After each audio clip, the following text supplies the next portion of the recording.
I'll make a bold statement, a very provocative statement. I would say that when you look at your marketing budget, I think up to maybe 50% of your marketing budget should be spent on recall and reactivation. It's the most important thing you can do structurally within your business. And for your listeners, I think it comes down to three things that really, I think, as an independent practice, you need to be honed in on. And these are actionable items, Eugene. So number one, disciplined recall systems. In the world of private practice, recall is everything. What I find more often than not when we talk to practices, Eugene, is if they see a downshift, it's almost always they're missing one phase of their recall, which leads me to part two of why patient volume and good practices grow: strong reactivation campaigns. There has to be somebody in your office that owns this process. And I mean own it from front to back, because the moment you miss one step, people go, well, big deal, I missed 10%. Well, do you want your numbers to be down 10%?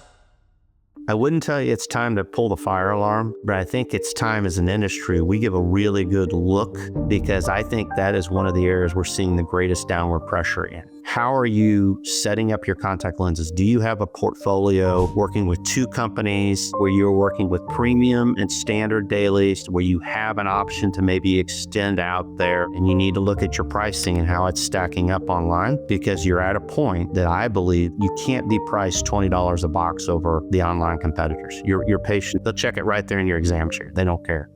What numbers are driving decision-making right now, and what particular things are you zooming in right now with your membership? I think what people need to understand is that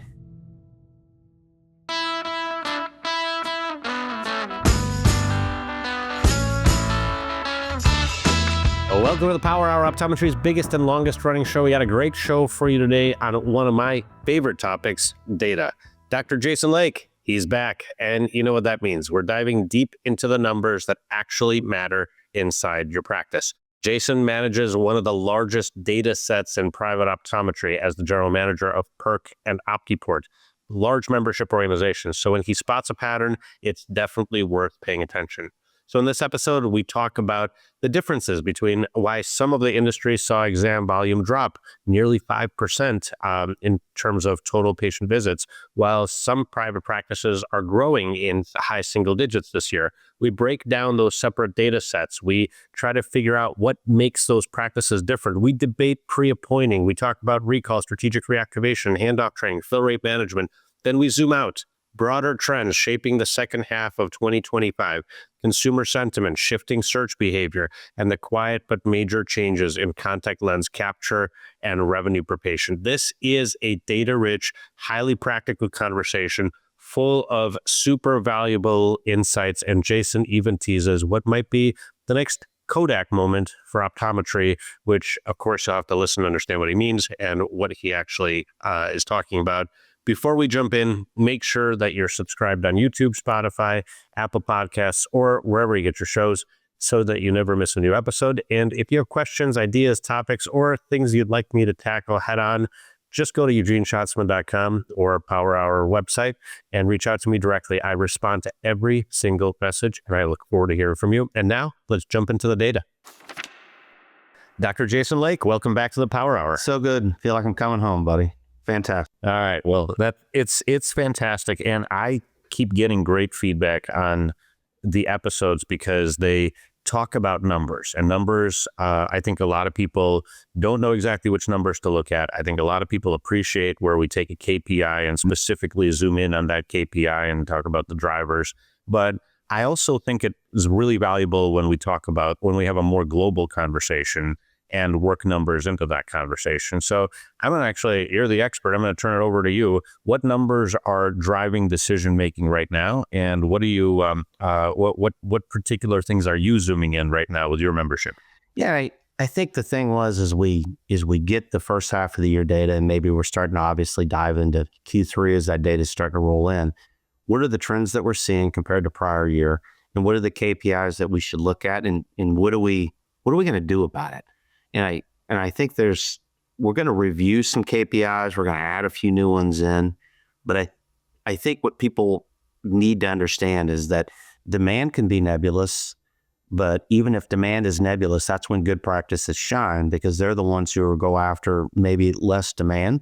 There's always opportunity. The better practices tend to have much less down and much higher ups. And I think that's what we ought to shine on today. And I opened it up. I thought it was interesting. For those of you who don't listen to the fine folks at the Vision Council and look at some of their data for the industry, and then remember, when we talk about Vision Council, their data encapsulates the whole industry. It's not just private practice. Right. When I talk, it's probably private practice centric, but demand is across an industry, right? That's across all of retail, commercial, PE, everything. So when we looked, it was interesting. I'm going to check my data again.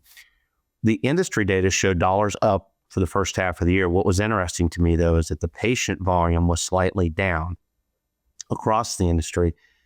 But when we look at our private practices and what we do, our actual private practices were growing mid-high single digits in patient volume. And I think that's really interesting. So regardless of where you are in that spectrum, if you're slightly up or slightly down, why are good practices still growing at high single digits? And I think that's... Well, and so let me interrupt you one second. Sure. We got to kind of zoom in on that metric for a moment. So what the data trends show us, and we'll get to demand trends maybe a little later in the episode, but what the data trends, at least the data from the Vision Council, says exam units are down, right? Not necessarily exam dollars, but exam units are down. How much down in the first half of the year? You know, I pulled up the data again. It said the Q1 and Q2 over prior year were down about 4.5%.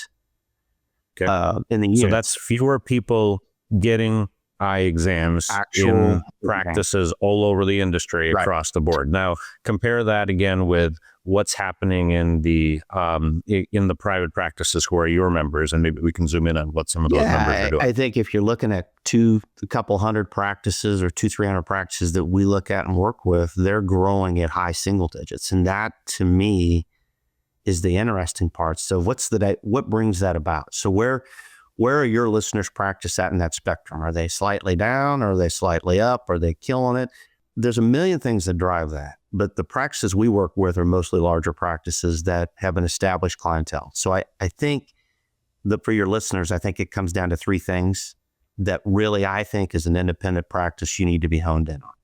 And these are actionable items, Eugene. So number one, disciplined recall systems. In the world of private practice, recall is everything. It is, are we doing it? And what I find more often than not when we talk to practices, Eugene, is if they see a downshift, it's almost always they're missing one phase of their recall. Most people should be pre-appointing. They're following up 2 weeks and 1 week before that exam. And, you know, in my own practices, and I don't know that I could say this is a national study, but I found it across our 5 or 6 offices, pre-appointing is going to pick up about half of them. And then you're going to pick up another 10 or 15% with getting a hold of them 2 weeks out and another 10 or 15% 1 week out. And what happens is you should be getting about 75, 80% of those people back, in my opinion, from the prior year. If you're hemorrhaging more than 20% of your prior year, it's something I'd be really nervous about. Getting it super. Okay, wait. We got to stop here for a moment because I think you said something that a lot of people are going to find controversial. Oh, yeah, I'm sure. First of all, resolve the pre-appointing question because there's a lot of practices that don't pre-appoint, and let's talk about why. Well, I can tell you what the excuses are, and I just simply don't agree. Inevitably, there is always a subset that, you know, when I say something, I'm trying to cover the 85, 90%. There's always 10% that are different. On this one, I don't know that I'd say it's maybe 2%. Like if you are not doing anything and you are so busy that you are booked out 2 months, I mean, why would you do recall? Because everybody coming in wants something, right? So I'd say for those unicorns that exist, probably not. For everybody else, you ought to be doing pre-appointing. It's kind of the gold standard. And I think pre-appointing in and of itself is another term that people disagree on, Eugene. Well, we send out a card every year. Well, that's not pre-appointing. Pre-appointing is before the 1-year anniversary, you go back and assign that patient an exam slot. I recommend you don't do it till you have them fill out. I still like cards. Some people want to digitize it. That's a different argument for a different day. But you know, if I saw you on a Thursday in the second week of October next year, I'm going to try to see you about the same time, pending changes in the doctor's vacation, everything else. You send some sort of a reminder. I like a postcard at 1 month prior to that time. Wait. Hold on. I'm a patient in Dr. Lake's office. Mm-hmm. Before I walk out the door of my appointment that happened in the second week of October, mm-hmm. do I have an appointment for next year in the second week of October? The way I prefer is no, is I think you leave that open. And what you do is you wait till the next year, because what happens is you assign them a time and the patient writes it down. Then the doctor goes on vacation that week, right? Because you want them back with the same doctor. So I recommend you wait until before that patient's visit. You lock in your doctor's schedule a month out. There's always emergencies. And you assign, like if I saw you on a Thursday afternoon last year, most likely a Thursday afternoon is going to work this year. So I assign it right before versus giving them a time right at the moment of the exam, because you end up having to move that around frequently. So we still do old school cards. I think there's digitized ways to do it. I like the old school self-addressed card, but that's probably a whole topic for a different day. Well, there's some psychological component to self-addressed because I wrote it, I committed to it. I'm actually fascinated that you don't actually give them, when you say I pre-appoint, but you don't actually give them an appointment. Yeah. Because what's interesting is, when I go to the dentist, I have my appointment for the next 6 months, and I go into my Outlook and I put it in, and I block my schedule, and next 6 months for my next cleaning. And when I go to the guy who does my hair, right? I don't know, I call him a barber or something, but when I go to that guy 4 weeks out, we go into the thing and we schedule that appointment. I put it in my appointment book. Why not? So here's what I'd tell you is, I don't say that you're wrong. This one, I think you could be right. In today's digital world, I think historically speaking, I think there's a difference between a 6-month appointment and a 1 year. I think it may be semantics. I don't know that it'd make a difference if you did get it and you just had to change it. We've just never done it that way, because what we had, and when I have taught this to other doctors, this got over one of the fear points. So maybe this is just a product of me teaching it for a lot of docs, but, well, I don't know what I'm doing next year. Either does your patient, but you got to take a risk. And so finally I said, and we were managing a dozen doctors. So for us, we were waiting to find out what we tell our doctors, we need your schedule locked in 60 days out so that we can start the pre-appointing process. It just avoided some reappointing probably things, but I don't know that you're wrong. In today's digital world, you may have a really valid point. To me, 6 months seems a lot, of course it is, seems a lot less than a year.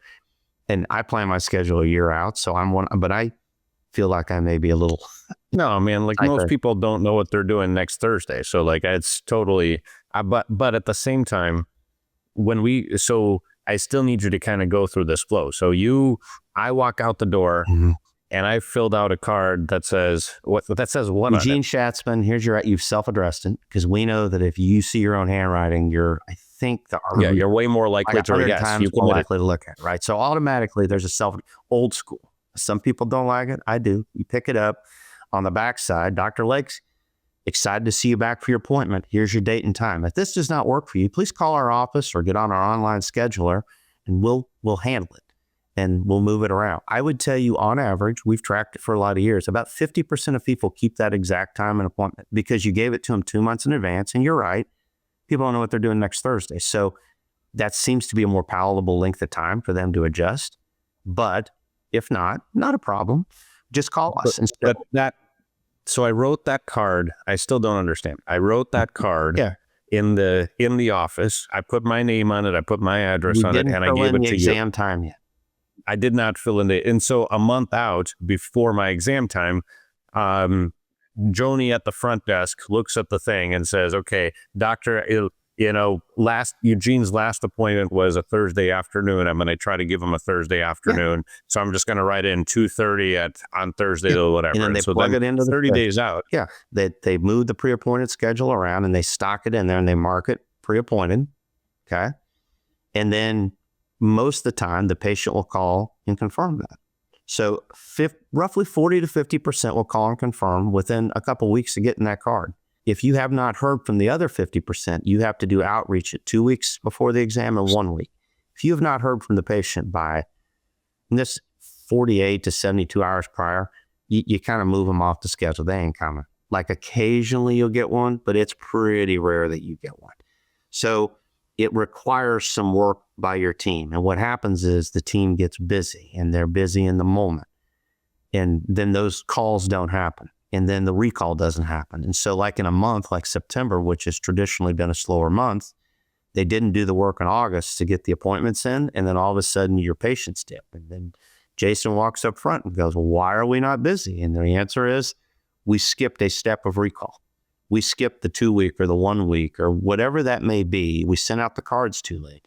You have to be incredibly disciplined with it. Well, and what I'll tell you is that there are digital tools that do exactly that without the cards, right? Sure. But what they oftentimes do, and this is where the difference between I pre-appoint and I don't pre-appoint becomes super fuzzy, but those tools will have some default settings.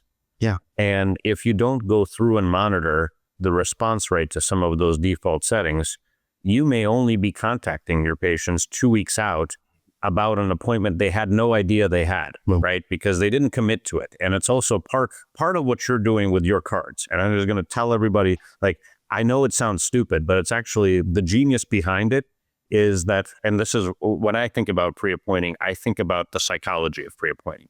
When Eugene has to go make effort, when he walks out the door, he has to go make some sort of effort to take some sort of action to commit to a future appointment. Whether that's putting my name on a postcard or whether that's going into my Outlook calendar and typing something in. Sure.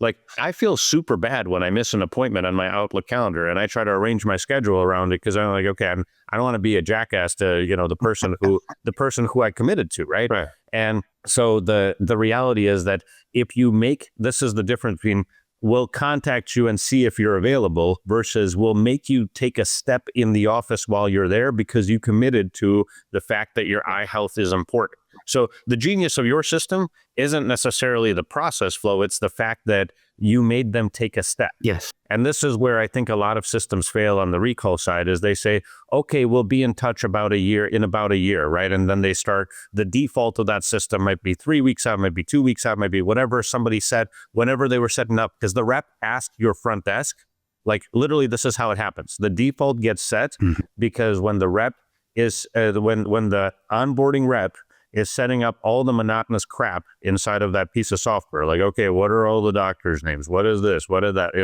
And somebody at your front desk is making all those decisions. And most of that stuff is administrative data entry, right? Sure. And at some point, the rep is also saying, okay, and when do you guys start contacting patients? And they're like, oh, about 2 weeks. Okay, great. I'll set that for 2 weeks. And then it's like, okay, well, now all of a sudden, your patients get a default setting that you may have put very little thought into, and those digital programs start contacting them. But the other part of it, which I just want to go back to the second point, but the other part of it is if your process flow during today's appointments, the patients you saw today, if your process flow did not include your patient making an effort, some sort of effort, I agree. To whether it's self-addressing a card or putting something in their calendar or doing something that requires them mentally to commit to coming back a year from now, you're not pre-appointed. Yeah.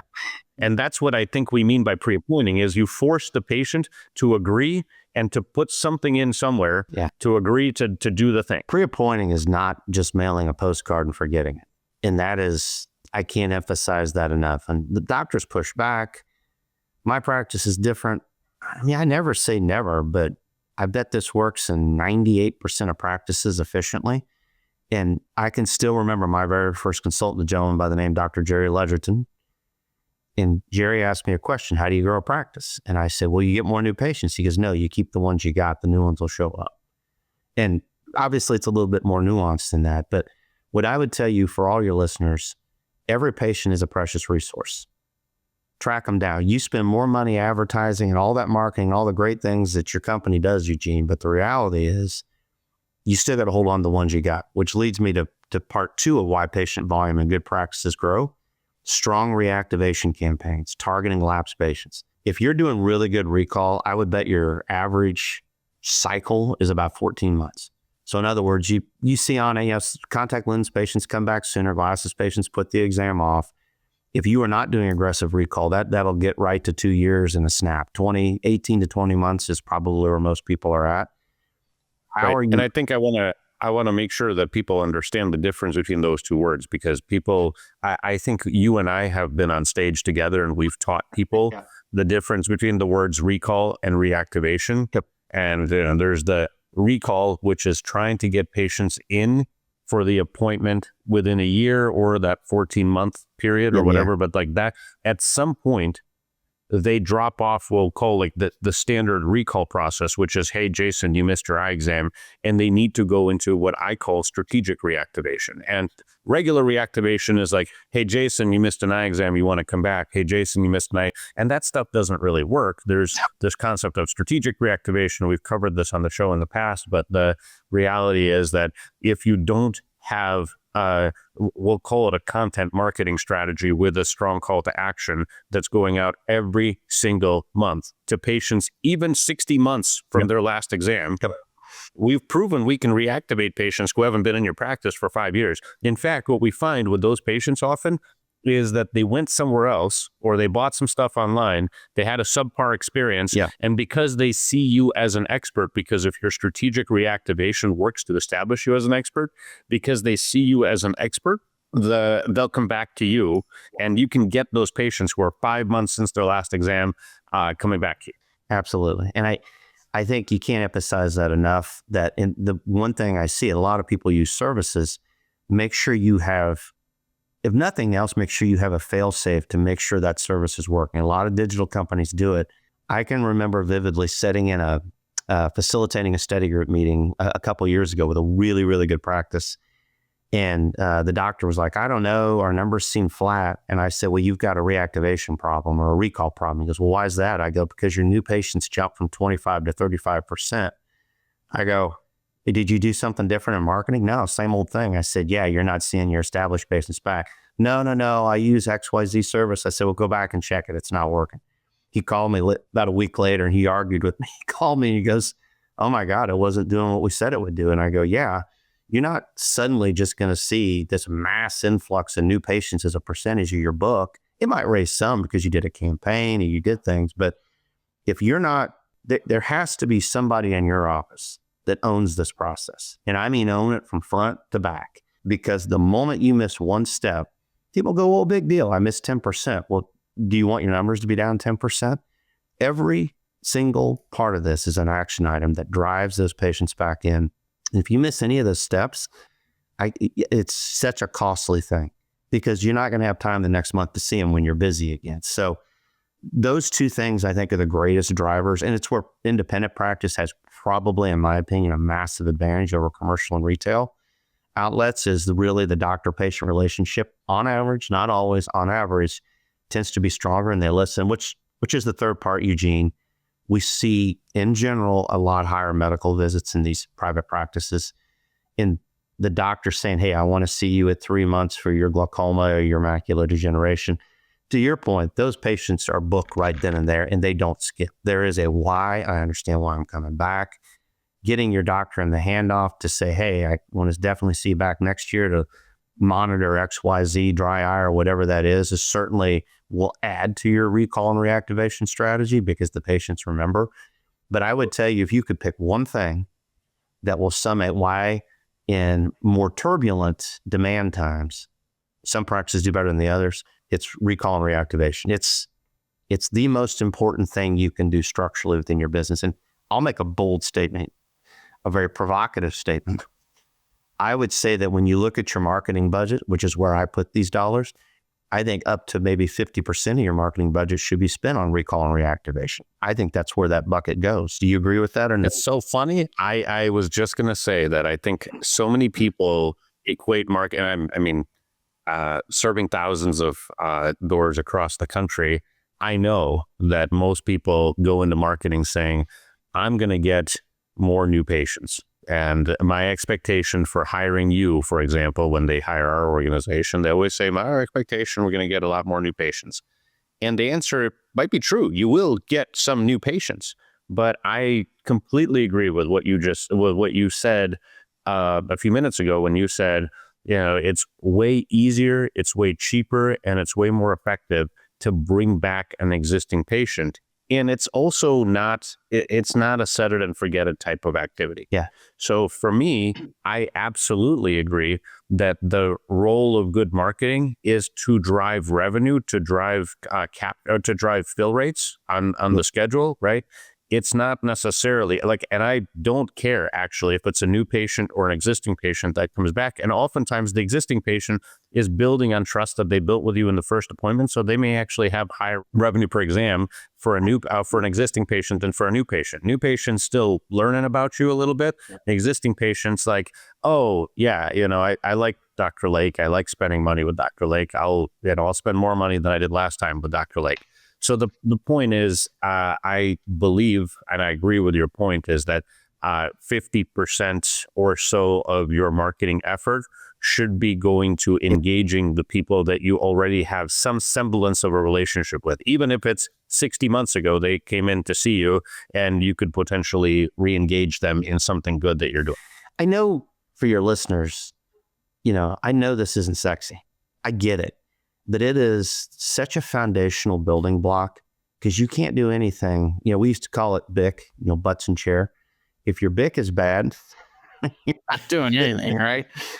And maybe a better way to look at it is for every extra person that you have walk into your door, if we set the baseline and the budget at 100, if you see 110, those 10 extra patients that come in probably net down to about 50% profitability on every dollar they spend because you're not altering what you're doing. There's a baseline of fixed expenses. Anything you go above your goal and budget, if the profitability ratio technically ticks higher, 50% higher, and every time you miss, it costs you 50%. And so that's a different topic, different day. But I can't emphasize enough that although it's not maybe the most exciting topic, that would be the most important thing you can do, assuming that you do a great job. And I would say 99% of optometrists do a pretty good job. And there's a really interesting show that you and I could do on fill rate, revenue per patient, and then also lifetime value of a patient. And I'll do some research before then because I can I think that the idea of what's a lifetime value of an optometric patient has always been really interesting to a lot of audiences I speak to. So we can talk about that. But, I actually wanted to zoom back in on some of the data. So you were talking about, okay, your members climbed single digits, the industry dropped digits or single digits in exam volume the first half of the year. What about revenue per patient? How's that doing? What's funny, you'd set me up on that. So we went back and did a retrospective study, and we looked back for a lot of our groups we've looked at since really the late 2017, 2018. And really revenue per patient peaked about 2022, and it took a massive drop in 2023. And I think we all felt that in the industry, right? It was kind of a, oh boy, year. And that was a lot of post-COVID, right? Like it was like a rocket ship in 21 and even in 22, because we had a lot of excess capital in the marketplace and people were willing to spend. And it's kind of recovered since 24 and even in 25, it's growing about 5 to 8% annually in our groups. And I should say I wasn't surprised, but if you look at it in a bar graph, it kind of goes up and down and stays right on the trajectory it was in. I don't know that is across the board. I think when we look at the industry, that was up I believe the number from the Vision Council was 2.8%.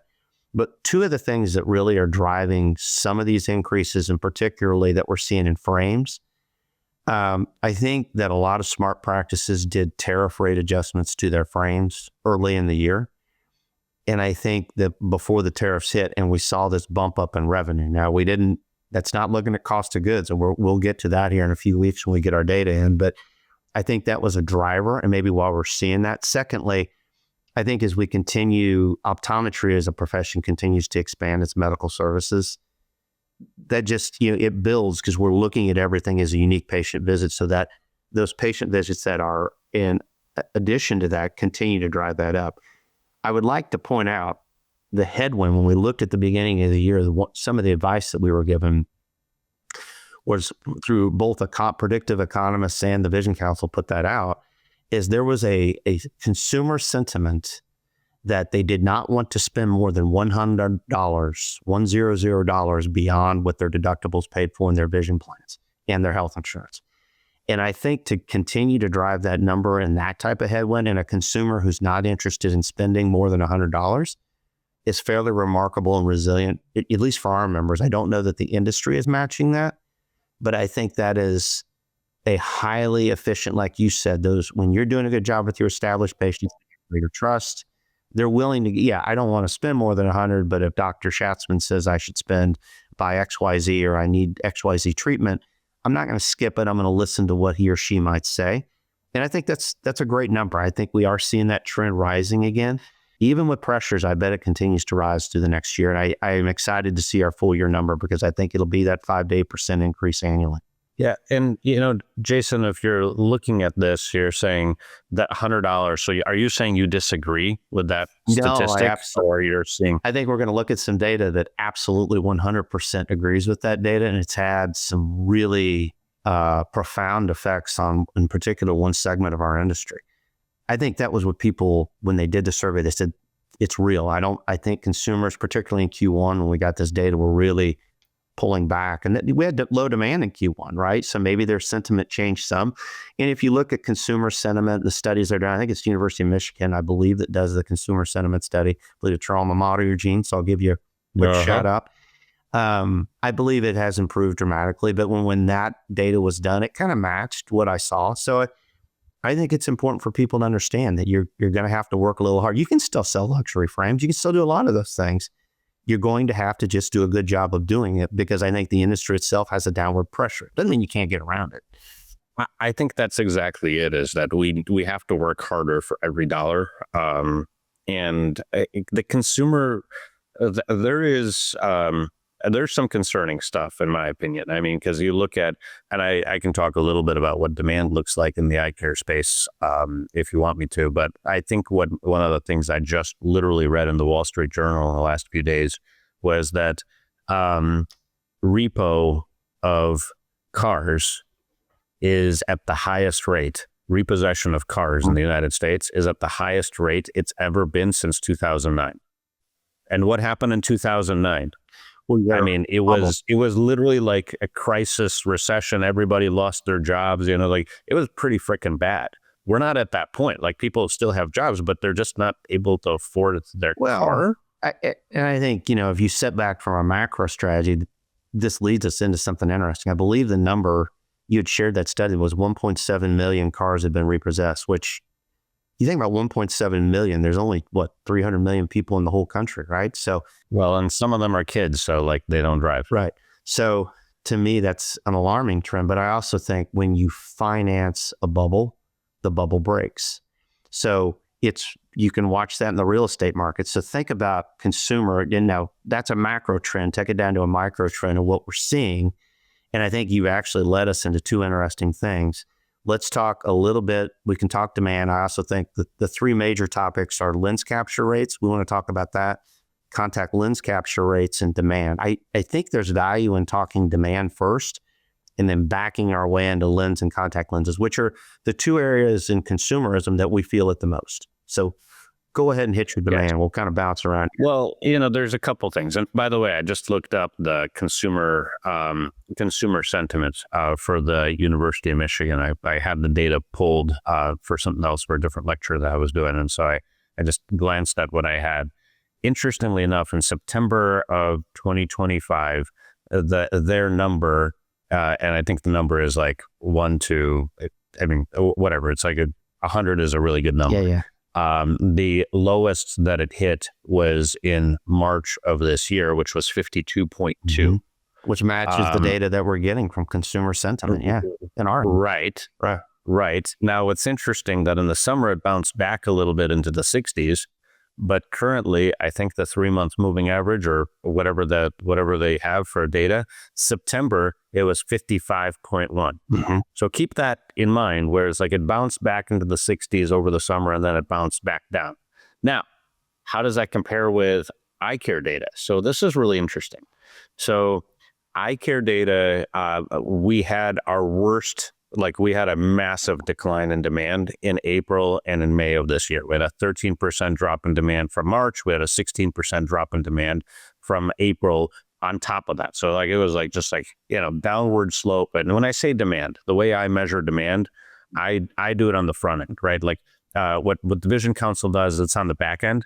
And so on the back end, they say, this is what actually happened inside of clinic. And I have that data for all of our clients. And so I can talk about what happened for all of our clients. but and as you do for your members, but on the front end, I can say how many times does somebody search for eye doctor, optometrist, those types of things, eye doctor near me, and what are they doing specifically to actually look for those people or to look. And so what I'm seeing, what's interesting is that I saw a giant dip in towards the end of the first quarter, beginning of the second quarter. In fact, the second quarter was just brutal in terms of demand for eye care. As there was a little bit of a bounce back in the summer. I'd say, June was 8% better than May. July was 13% better than June. So it was like a pretty good bounce back. August went down a little bit. And then normally, historically, what I see every September is that September is worse than August, right? Like I normally see this because there's like a lot of demand typically for eye care services in August, and then September is usually worse than August. This September, and I just got this data a few days ago, so you're the first to hear about it, is this September, September was 5% better than August.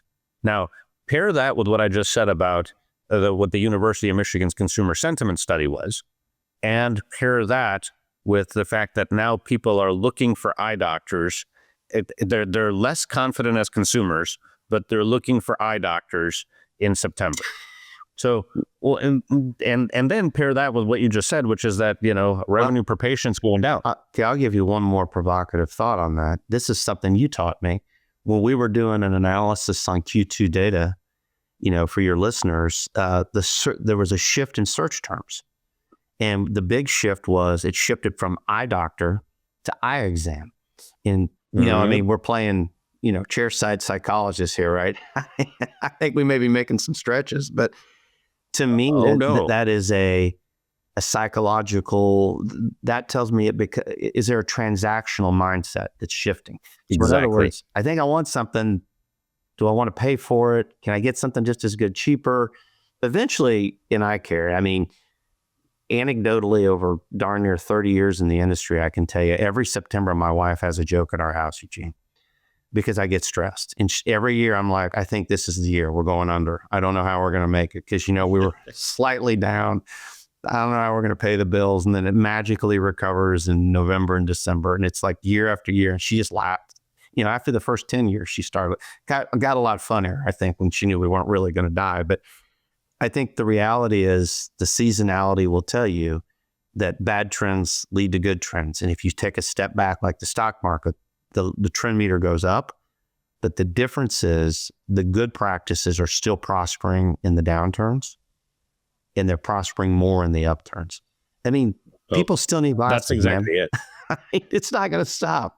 They need help. Well, and it's interesting. So you're absolutely right, by the way, on that transactional trend. I saw a giant bump. I'm looking at it right now because I saw the number in my in my data stack. So I went to go verify it, and September was even more. So there's a over 100% year-over-year increase in people looking for eye exams, and there's an 18% year-over-year decrease in people looking for optometrists or eye doctors. Right. So what that tells you, and you're absolutely right, like the consumer is approaching it as a bit more transactional. Now, the relative volume of those things, I don't want to get into the actual math, but the relative volume of it, there's still more people looking for eye doctors and optometrists than there are people looking for eye exams. But I think the onus is on the good practices to explain the difference between an eye exam, a transactional eye exam, and a comprehensive eye care relationship with an eye doctor. Right. And I totally agree with you that the money is there for the taking, right? Like in this September bump, potentially, I believe that what we're seeing is that there is a patient who is more financially conscious, who may have just gotten their car repossessed or is on the border of that, right? But that particular patient still needs eye care, and that particular patient is going to be harder to convince to spend money in your optical. They may be trying to just go get in for an eye exam, but the thing is, on average, the population didn't get their car repossessed. On average, but they're more stretched. So here's the thing: a crappy handoff isn't going to do it. An untrained optician isn't going to do it. An underperforming frame board isn't going to do it. Crappy marketing, crappy reactivation isn't going to do it. So you have to think about, like, if you're going to take advantage of the demand that's out there, the demand is, from a unit standpoint, the demand is kind of bouncing back. But I think from a revenue standpoint, if you don't change anything, if you don't pay attention, you're going to lose the opportunity to get the dollars that ultimately drive profit. So it's interesting when you took a look, and I can't, again, I'm bragging about Elise Hinkle and the team at the Vision Council, but the data tells a really interesting story. Units are, I mean, I'm painting with a broad brush, but if I could say it more bluntly, units down, revenue up. And that's really the story that's being told. ODs are making more, and I think the industry, I should say, is doing better financially, but they're doing it on less volume. Eventually, the volume is going to return because people still need things. But I think it's thinking about that shift. I mean, I always think when things slow down, I always think in my head about that consumer purchase cycle in your office or return cycle. Maybe it's at best, it's 12 months. When things slow down, maybe it goes over here to 18 months. When it comes back again, it's at 12. How do you keep it in that 12 to 14 months and keep it out of the 18 to 20? Because what happens is when it goes back to 18 to 20 and you're flooded, you don't have time to catch up. And so I think that's one of the interesting things. It leads me into two, I guess, pieces of this. And when we look at the industry, the two biggest pieces obviously are our pair of glasses, and we're going to talk contact lenses in a second, which is the most fascinating data. I went and I looked at that lens capture rate, and we have absolutely seen in 24 and 2025, when we saw, I said we kind of saw some drop down. There was absolute downward pressure on lens capture rates. And I actually think it's attributable to two or three things. One, we just talked about it. I think when I walk into 100 optometry offices, you know what they're always good at? Selling the top of the scale. They do the best Verilux lenses. They do the best treatments, the Crizals, the transitions. I think it's great. I think where the differential is that bottom, and I don't say bottom 10% like it's a bad product. We are not doing a good job as an industry, as an independent. We lose the bottom 10% to the retailers. And I think that has a lot to do with that downward pressure is, I would say, without a doubt, you need to have a save the sale package. You need to be good at it. Number two, to be able to get to a save the sale, because you want to be selling premium, you've got to have staff. And the one thing that we have never seen recover from COVID, and we've talked about this with your listeners, is the magic spot for an office is 4.5 staff hours per fraction. Yes, there's exceptions, but for 90% offices, that's where it needs to be. What is interesting to me is we are seeing more and more people. We've already just said that we're seeing more people than we've seen. We're up. We never staffed up because it's staffing, although better, is still tough. When you drop below 4, you drop capture rates. So we're asking our opticians in the industry, we've got a more price conscious consumer. So on 10% of those people, you need to get to the save the sale, not 90, but 10. We need to work our way down. You know what that takes, Eugene? The 2 T's, T squared, as I like to call it, training and time.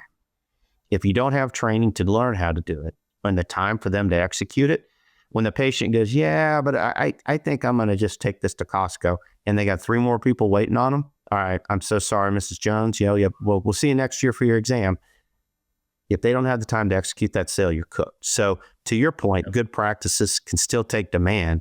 You just may have to shift the focus on where you are. Number 2, when we look at that lens capture rate, we've already hit consumer sensitivity to pricing. And number 3, there are the operational efficiencies. We already talked about being short-staffed. How many of your listeners actually page the optician into their office and hand off in there? Because if you do not do that, you will not have it will kill your capture rate 5 to 10 points. And I've had doctors go, I like to walk them out and do it in the dispensary. And I'm like, I can hear that if you truly do it, if you truly can find someone. But what happens when you walk out and the opticians are busy? Who are you handing it to? Because you don't have the handoff. You don't look the optician in the eye and say, hey, Mr. Shatsman here needs a Crizal and a transition and a high index, and you explain the value in 30 seconds, that handoff. You're going to have to get better at the capture rate in that transition. To your point, that was a heck of a monologue to say, suck. No. I think you're absolutely right, though. And if you think about, like, all of the things that good practices do at times like this, they can outperform everybody else because the patient isn't getting it at your competition either, right? Like if you think about that opportunity, the patient is tight-fisted with their cash everywhere. Yeah. And so that it does create an opportunity if you are capable of communicating the value of everything that you do and doing it in a way that ultimately makes it a no-brainer for the patient. This is where you also have to look at, what I've heard from a lot of practices is that it has to do with language in the exam, in the chair, right? And Jason, you may have great language in the chair, but think about your associates. And how often do you look at capture rate by, I'm not saying you specifically, but if a typical practice that's got, a few doctors working for them and they say, okay, I know that my capture rate is, let's call it 50%, which is mildly acceptable for me across the board, and it's fine, whatever. But if you don't look at variability by optometrist, if you don't look at variability by staff, what you're not finding is the top performers who should be teaching your bottom performers, and the bottom performers who should be learning from your top performers. Because, and as I learned from both of our good friend, Jamie Rosen, is that you don't just manage the metric, you have to manage the behavior that drives the metric. Stole my quote. We were going to quote the great Jamie Rosen with a famous quote. Now we've quoted him, and it's great. And one way or another, he gets credit. One way or another. And honestly, it is true. So we're getting to the end, but I think I saved Eugene, why do they put the milk and bread at the back of the grocery store? So you got to walk through the whole thing, right? So I saved the most interesting topic to the end to your people to listen, so they won't know to fast forward until this. So I don't know in history I have ever seen a metric this fascinating. There probably have been because I'm a nerd, but I think it's super interesting. So historically speaking, when we looked at the original, I believe it was the original, I may be wrong, the original contact lens sale company was CLX. You would sign on and they would, there's 10 companies that do it now. Marlowe, and I can't remember the new one from BNL, but Dr. Contact Lens, they're all over. The concept is that there was a leaky bucket, so that we knew the industry number was that 80% of patients bought their first 6 months of contacts from the private practitioner, but only 20% bought the second 6 months. And the reason is they used their insurance on the first one, frequently maybe getting an annual supply, but the second one, when they're out of insurance, they shop you online. It was the bounce back consumer. And that, there are people, I've heard people, I had an 80% annual supply rate. Like that right there is a unicorn. I'd like to see it, but whatever. We could argue that. So what's been interesting is we've kind of gotten the feeling that number has eroded. And one of the things that in Project Up, which is one of your services, we have the ability to monitor the patient's purchase by individual patient ID number. And why that's interesting to the contact lens industry is now I can go back in and I can look retrospectively in present day and I can track, did patient 1, 2, 3, 4 purchase any contact lenses? So let's just start with the most simplified answer. I did a version of this lecture at a state association last weekend, and there were 2 people in the room who had tracked it, and I said, well, show of hands, how you doing? He goes, Post-it notes and hash marks. Like, right, there's no way to track this. And I said, well, it works if they're doing a good job at it. My suspicion was that we are seeing a decline in any contact lens purchase rate. I mean, all these contact lens companies, the big 4 publicly traded companies, you can get on, you can see their reports. We know there is a significant amount of downward pressure in the industry. The Vision Council published their data, and I think I've got this right. The contact lens revenue was flattish.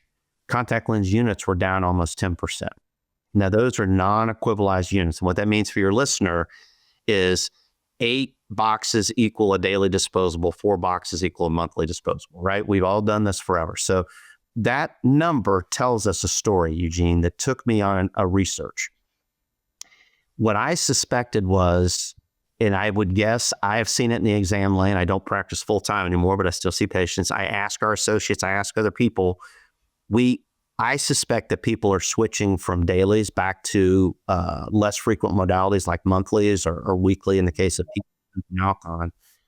People are, and my doctors tell me, yeah, I hear that. I hear that across our network, and I know it's happening. The other thing it tells me is that people are stretching their dailies. They're not buying the annual supply. They're stretching them out. And I've heard doctors across the country say this to me.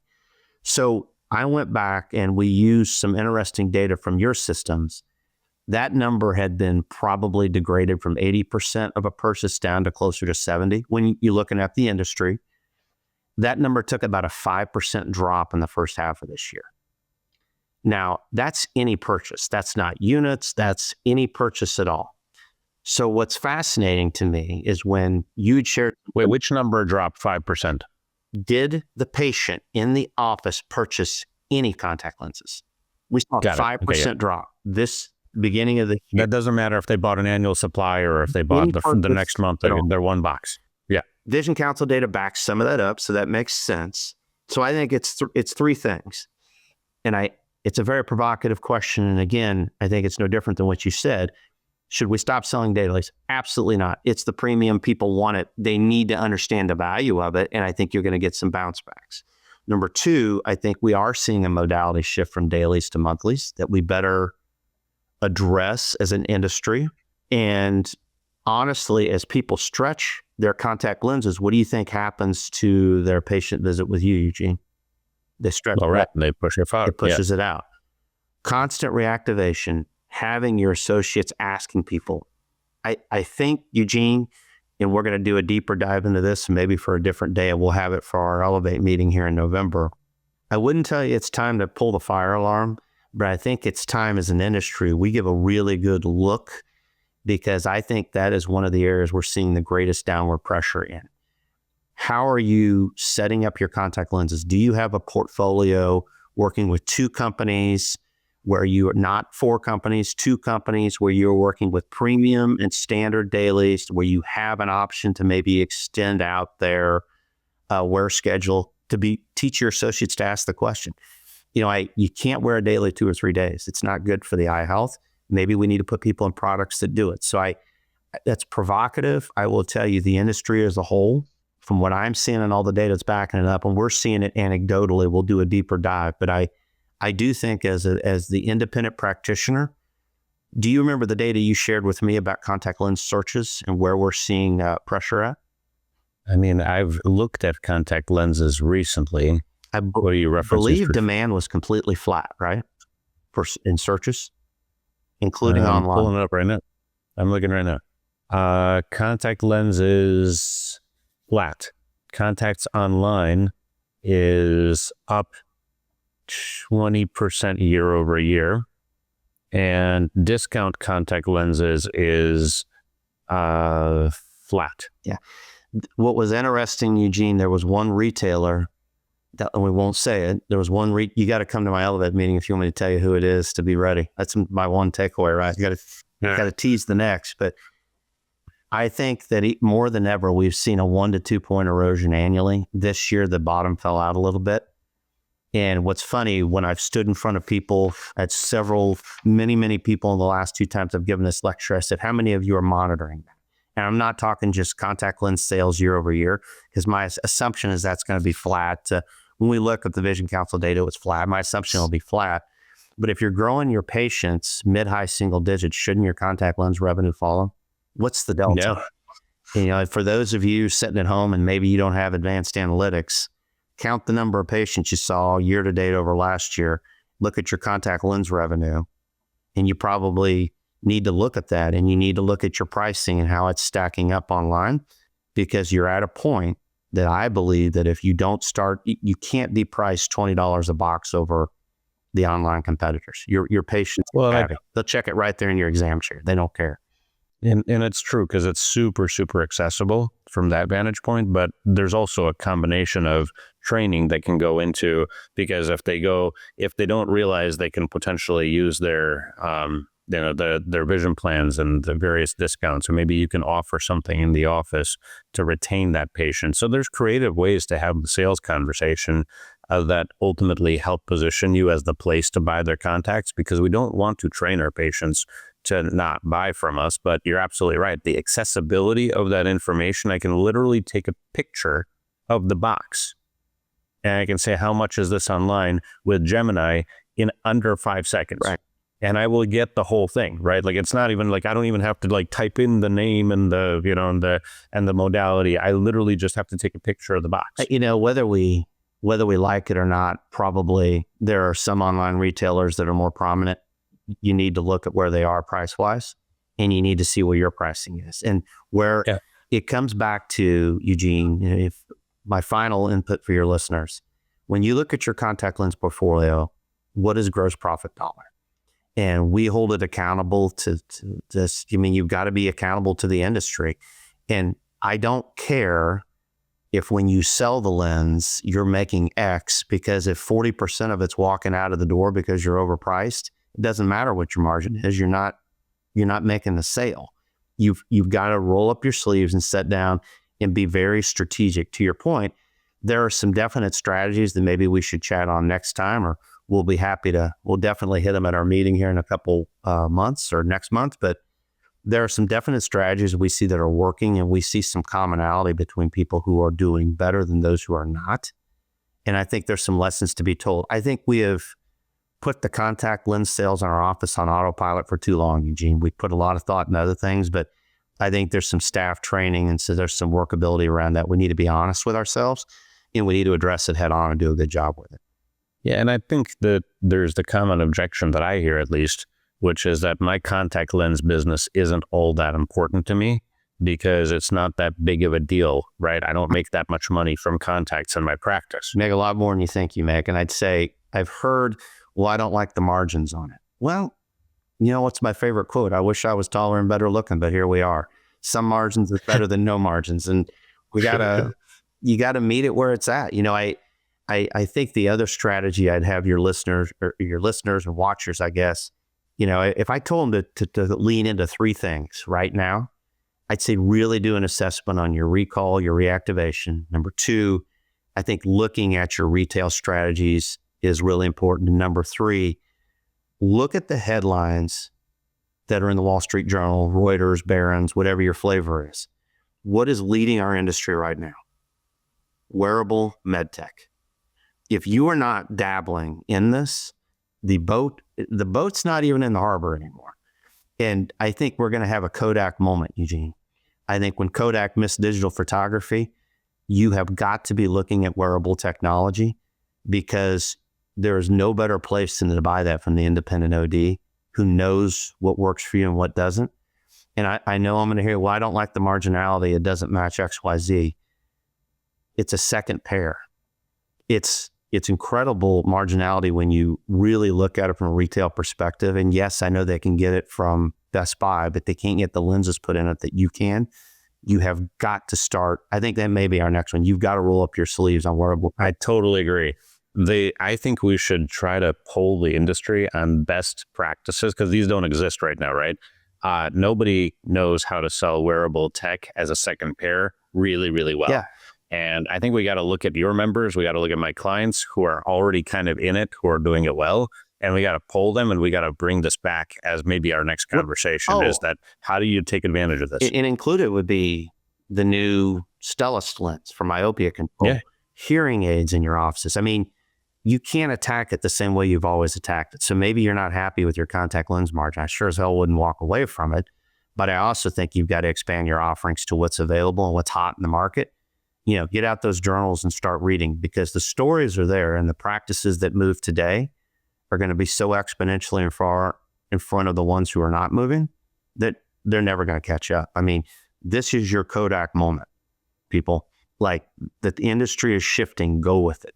That's for the next episode. Talk about teasing the future. I mean, you're absolutely right. This is going to be a great conversation. Jason, thanks so much for your time today. I think that it's been a really fruitful conversation from taking stock of where we're at right now and some of the things that you can do right now. But I think you've also teased a lot of good ideas that we will be looking at in the future and dive in deep. Yeah. Thanks so much for being on the Power Hour. Appreciate it, Eugene. Thank you, buddy.